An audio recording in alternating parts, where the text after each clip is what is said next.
گزشتہ دنوں میں روس کے شدید حملوں کے اثرات پوری یوکرین میں نظر آتے ہیں، لیکن یہاں فرنٹ لائنز کے قریب قصبوں میں خاص طور پر یہ رودنسکی ہے، جو لڑائی سے متاثرہ شہر پوکروس کے شمال میں واقع ہے۔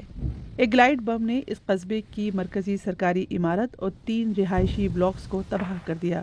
ہمیں کئی اطراف سے توپ خانے کی گولہ باری اور یوکرینی فوجیوں کی جانب سے ڈرونز پر فائرنگ کی آوازیں سنائی دے رہی ہیں۔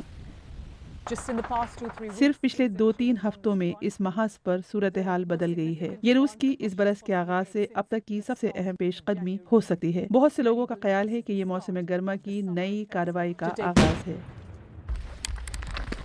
ہم ایک روسی ڈرون کی آواز سنتے ہیں، پھر ایک اور ڈرون کے ٹکرانے کی۔ ہم نے دوڑ کر قریبی درخت کے نیچے پناہ لی۔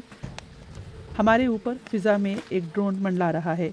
یہ ڈرونز اب اس جنگ کا سب سے مہلک ہتھیار بن چکا ہے۔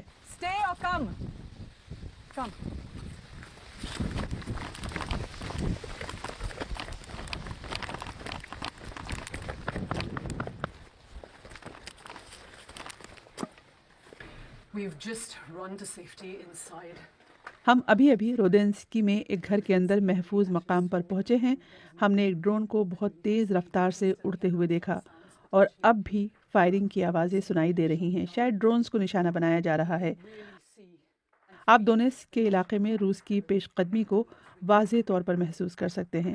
میں کہوں گی صرف پچھلے 2 یا 3 ہفتوں میں یہاں بہت کچھ بدل گیا ہے۔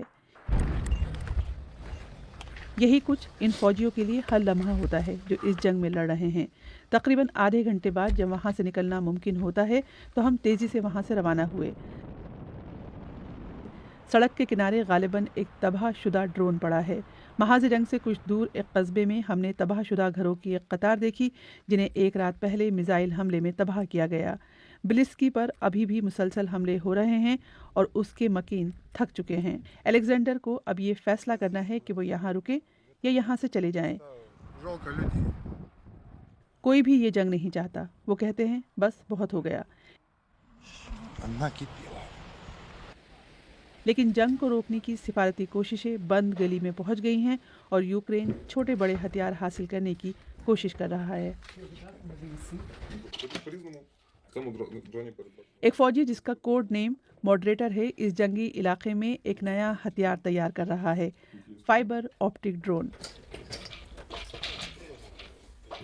ڈرون کے نیچے کئی کلومیٹر لمبی باریک فائبر آپٹک تار کا ایک گچھا لگایا جاتا ہے جسے پائلٹ کے ہاتھ میں موجود کنٹرولر سے جوڑ دیا جاتا ہے۔ یہ واقعی بہت اہم ہے۔ ہمارے محاذ پر دشمن کے پاس بہت سے الیکٹرانک انٹرسیپٹرز ہیں جو تمام فریکوینسیز کو جام کر دیتے ہیں، جس کی وجہ سے ہم اپنے معمول کے ڈرونز نہیں اڑا سکتے۔ یوکرین اب تیزی سے فائبر آپٹک ڈرونز میدان جنگ میں لانے کی کوشش کر رہا ہے۔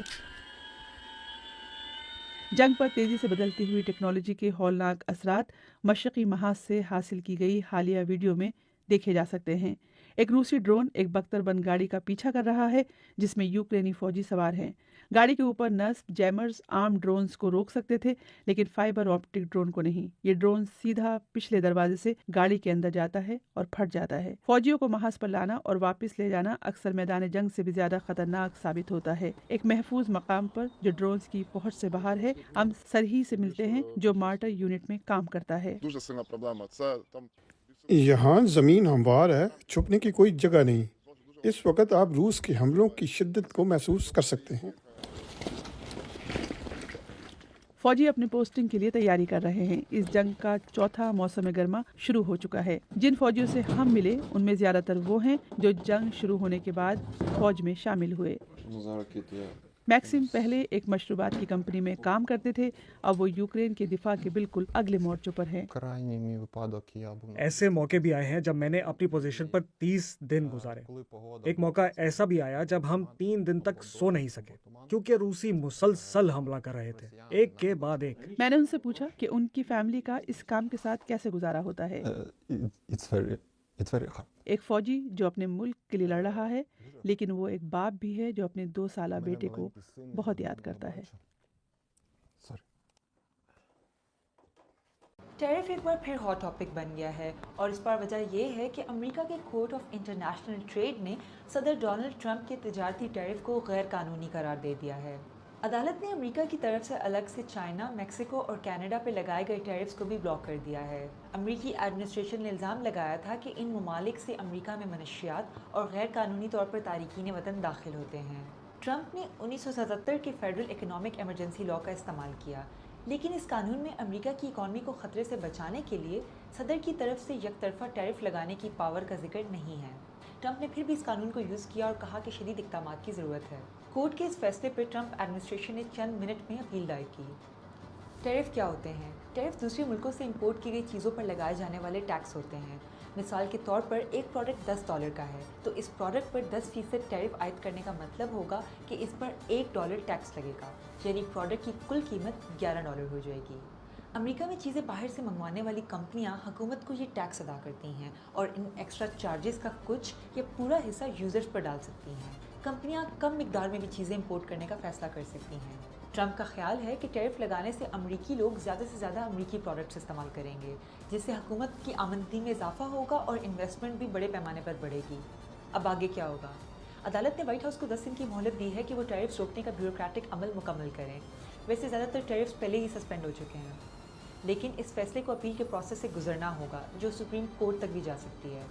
اگر تمام عدالتیں فیصلہ منظور کر لیں تو ٹیرف دینے والی کمپنیز کو ادا شدہ رقم سود سمیت واپس ملے گی۔ قانونی چیلنج کرنے والی کمپنیاں، یہ مقدمہ لبرٹی جسٹس سینٹر کی مدد سے 5 کمپنیوں نے دائر کیا۔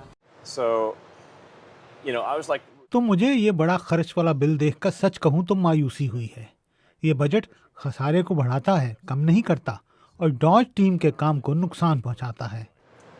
میں نے تو سوچا تھا کہ جب یہ بڑا خوبصورت بل آیا، میرا مطلب ہے ڈاج پر انہوں نے جو کچھ بھی کیا وہ پہلے ہی سال میں ختم ہو جائے گا۔ میرے خیال میں ایک بل بڑا ہو سکتا ہے یا خوبصورت ہو سکتا ہے، لیکن مجھے نہیں لگتا کہ یہ دونوں ہو سکتے ہیں۔ یہ میری ذاتی رائے ہے۔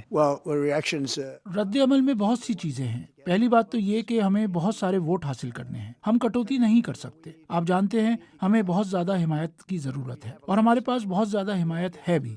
ہمیں اسے ہاؤس سے پاس کرانا تھا، لیکن ہمارے پاس 65% اضافہ ہوگا، جیسا کہ ہمارے ملک کی تاریخ میں سب سے بڑی ٹیکس کٹوتی کے برعکس ہے۔ ہم اس بل پر بات چیت کر رہے ہوں گے اور میں اس کے کچھ پہلوؤں سے خوش نہیں ہوں، لیکن میں اس کے دوسرے پہلوؤں سے بہت زیادہ خوش ہوں۔ ایسا ہی ہوتا ہے، یہ بہت بڑا ہے، یہ بڑا خوبصورت بل ہے۔ مسک نے یہ بھی اعلان کیا کہ وہ ٹرمپ انتظامیہ چھوڑ رہے ہیں۔